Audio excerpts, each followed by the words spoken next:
Oh boy, Donald Trump is definitely going to be making the liberals sing today.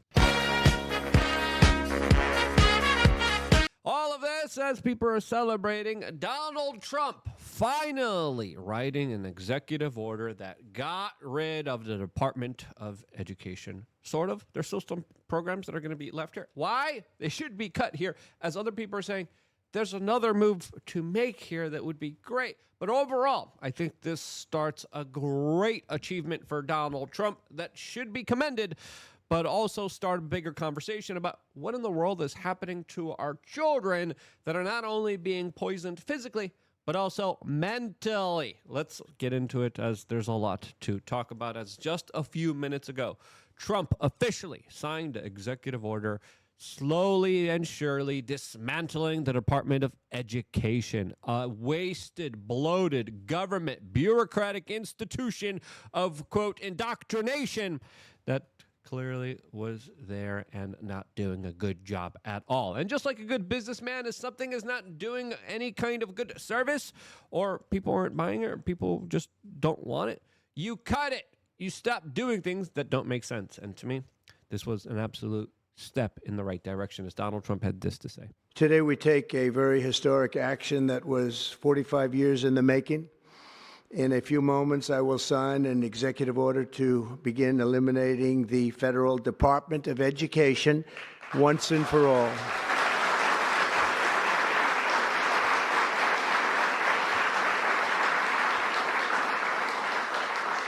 Damn right. As, of course, this signals a step in the right direction, as the Department of Education head, Linda McMahon, even agrees with this, as she described how the organization was founded in 1980, spent a lot of your money, and guess what? Test scores have only gone down with the institutionalized, standardized testing. Well, if you think about the fact that the Department of Education was actually set up in 1980, and we've spent $1 trillion since then to educate students in our country, and we've seen scores continually decline. We're clearly not doing something right. And so what President Trump wants to do is to take the bureaucracy out of education. He believes, as do I, that the best education is closest to the student, that parents, that teachers, that school administrators in the local areas know what's best. There is no one-size-fits-all for education. And what I hope the Education Department will be able to do, as we are paring down and preparing to turn over all control to the states, is that we can provide them with tools to help them. We can provide them with research. We can give them information on best practices that is working in many states already to get those scores up for reading and math. I don't know about you, but personally, I would be proud being named head of a department of government that was dismantled.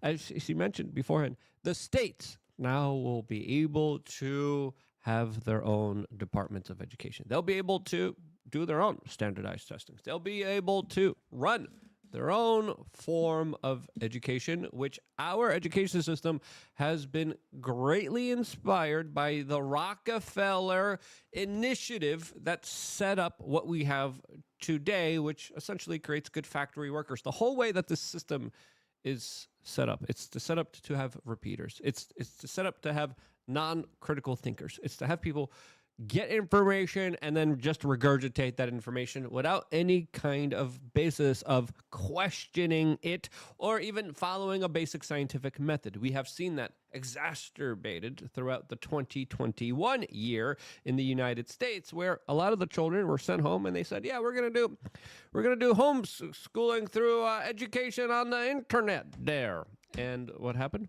A lot of parents tuned in and they're like, wait, why are you teaching my child to question their own identity? Wait, why are you telling them all this woke mumbo jumbo nonsense? Wait, how are we paying you top dollar, by the way? And the numbers here, when you start running the numbers, man, it just automatically gives you a headache, especially as a taxpayer, especially if you're paying property tax here, to see the raw numbers, to see everything laid out in front of you. And now you're being told, yep, that's just the way we do it here. And now Donald Trump has finally put an end on that. We're going to be returning education very simply back to the states where it belongs, and this is a very popular thing to do, but much more importantly, it's a common sense thing to do, and it's going to work. Absolutely, it's going to work, and I can tell you from dealing with the governors and others in the state, they want it so badly. They want to take their children back and really teach their children individually. Probably the cost will be half, and the education will be maybe many, many times better. So I absolutely agree, because when you look at, top-down, big, bloated organizations telling everyone what to do here, you always miss the nuance, especially when it comes to something like education. Every state has different standards. Every state has different ways of going about it. Every state has different things that they want to teach their children. The best kind of schooling is the more localized homeschooling. There are entire pod networks of individuals teaching each other in homeschool networks in places like New Hampshire, where the state legislature actually passed legislation that allows people to take their property taxes and decided to spend it where they want. And if they want to save it and not spend it on this huge education system, they don't have to. As of course, the people of New Hampshire have a choice here, thankfully, because of the Free State Project. And now come the memes, which are glorious and great. Our new form of hieroglyphics that I think our kids understand more than the actual written English language. If you look at what happens on the local level, too, it is troublesome. And each state now will be able to determine, hey, we're going to take education a little bit more seriously. We're going to run our own programs here. We're going to run our own standardizations. We're going to have our own protocols here. They can still follow the federal model if they want, but now more localized, more individualized educational systems, I think, signal a decentralized system that will be overall really great for the young children of this country. Since, of course, in places like Chicago, they are spending huge sums of money, and reading and math scores are still going down dramatically. On average, a Chicago student has about $30,000 spent on him through taxpayer dollars. And still, reading proficiency for all students in 2019 was 27%. 2022, 20%. Math proficiency, just 24% of students. 2022, 16% of students just had math proficiency. If you look at the cost of private schools, some of them cost $11,000 per year. Why are private schools $11,000 per year, as talked about by Pearl Davis, when public schools spend around $30,000? And the results are big. They're very large, like this plump thing that had some interesting things to say about where they're going with their studies. Before playing that particular video, we wanted to remind you about thebestpoliticalshirts.com, where you can get the shirt that I'm wearing right now that highlights how you are a thought criminal. I like wearing the shirt because people like realize it and like, yeah, I bet you could probably think of some things that the authority figures in the state and the government don't like, and you make a common bond with people. You get the shirt going by thebestpoliticalshirts.com. You type in thought, and the shirt pops up right away. We have a lot of great shirts available to you, and this is a great forum of conversation starter. This is a great way to build communities. This is a great way to meet a fellow man or woman in your life to either become your friend or, potentially it could even help you get some hanky-panky. Who knows? But thebestpoliticalshirts.com is the perfect way for introverts to start conversations and to send a message. No longer should you be afraid of expressing yourself politically. You yourself have this ability to live one single life. And during this life, you should have the ability to live it freely, to live it in a way where you're able to express yourself without any kind of fears and concerns. As another shirt that we have that I think is great for this particular topic of discussion is this one that says kids don't belong in the, quote, indoctrination system. And that's exactly what it is. You could find it by typing in indoctrination into thebestpoliticalshirts.com. You might not be able to do that if you have a public school education, so we're just going to leave you the link down in the description below. As again, these proficiency rates, these math rates, should be terrifying. specifically with the huge sums of money that we spend on education. All of that is just wasted away.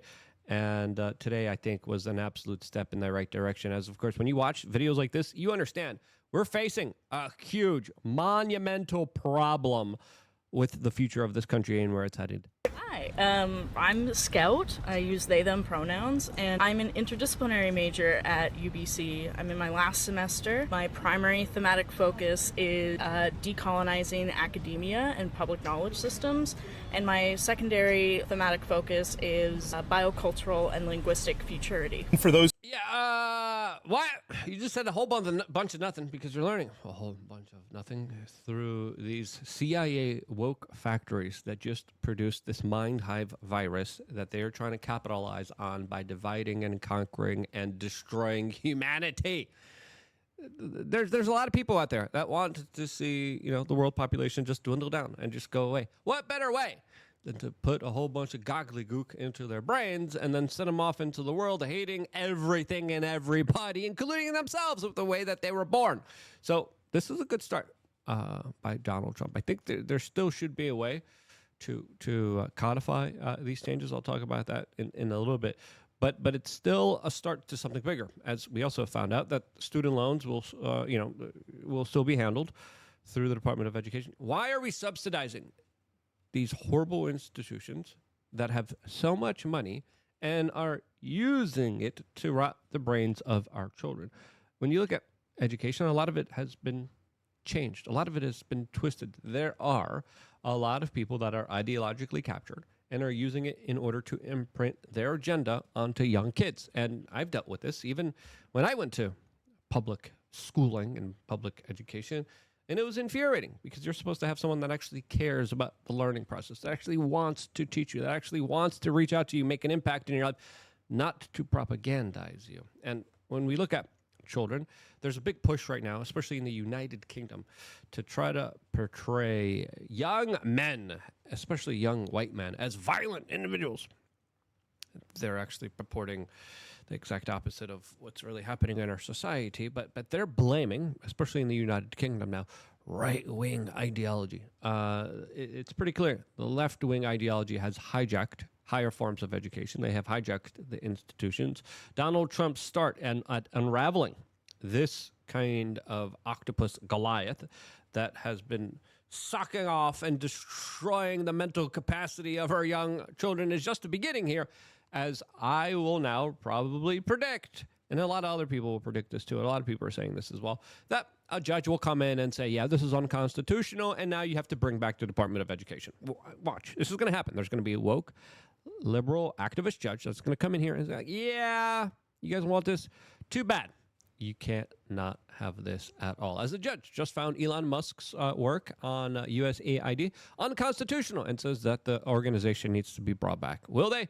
Well, again, now this will go to the Supreme Court. There's only so much the Supreme Court could look at. DOGE and Elon Musk also announced a major cleanup for Social Security with more than 3.2 million people that were older than 120 years old that have been removed for the system. What happened now? A judge just blocked Elon Musk from accessing the Social Security Administration personal information. Well, so they can't find out what's really going on here. And guess what? It's another leftist, activist, liberal judge that is calling what Elon Musk is doing simply a fishing expedition. Yeah, I'd rather Elon Musk go fishing than the government continue their abuse that they have been doing against the American taxpayer. As the president of El Salvador recently said, the United States is facing a judicial coup. And that's why I'm with Thomas Macy on this one, as he has come out and congratulated Donald Trump on his bold action. But he wants Donald Trump to pass H.R. 899, which would officially allow Congress and the Senate to pass the law that would abolish the Department of Education officially, to the point where no judge could overturn it. I think this is a great move. I think we need to get traction on this. I think we need to get more people on this because, again, the Republicans have the numbers. They have the numbers in the House. They have the numbers in the Senate. They should be passing legislation. This executive order is great. It's a promise that Donald Trump made that he actually is delivering on, which is great to see.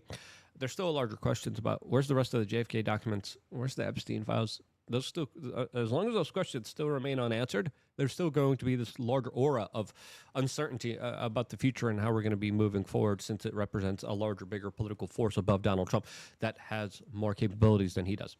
That's worrying and concerning here. But let's get Congress acting here. This makes sense here. And a lot of the big popular mandates needs to be codified into law. All these executive orders could be repealed as soon as the next president comes in, whoever that might be. Michelle, Mike, coming in there. First thing, we're going to repeal everything Donald Trump has done. We're just going to bring it back because it's just easy to do it that way. Once you're able to pass this legislation, they're going to have a harder time to achieve anything. We have the numbers. The midterms, they're still not here. Why aren't we acting on this? We need to act on this as soon as possible. And if you agree, share this video with your friends and family members. We are dealing with Ponzi schemes upon Ponzi schemes. Whether it's Social Security or Department of Education, we have been bamboozled. We have been robbed. And congratulations on Donald Trump for making a major move here, a step in the right direction. We still have a lot more government to cut here. This is a step in the right direction. Our children are in massive trouble, especially when you compare the dreams and aspirations, the propaganda, the psyops that are running, especially on a lot of young children who are finding no hope in the future, as our economic outlook also isn't looking too good, isn't looking too cheeky at all. And if you're a young person in this country, there's not a lot of optimism to have here. Let's hope Donald Trump changes that by allowing us to have our own future in our own hands, by getting out of the way and pushing forward all the way with no government, total responsibility, individual liberty, giving us the ability to have a full, complete pursuit of freedom. That's what I want. If you agree with that, share this video. I love you guys. Stay tuned for more. Get a shirt. Become a thought criminal on thebestpoliticalshirts.com. Stay tuned for more here on youtube.com/wearechange.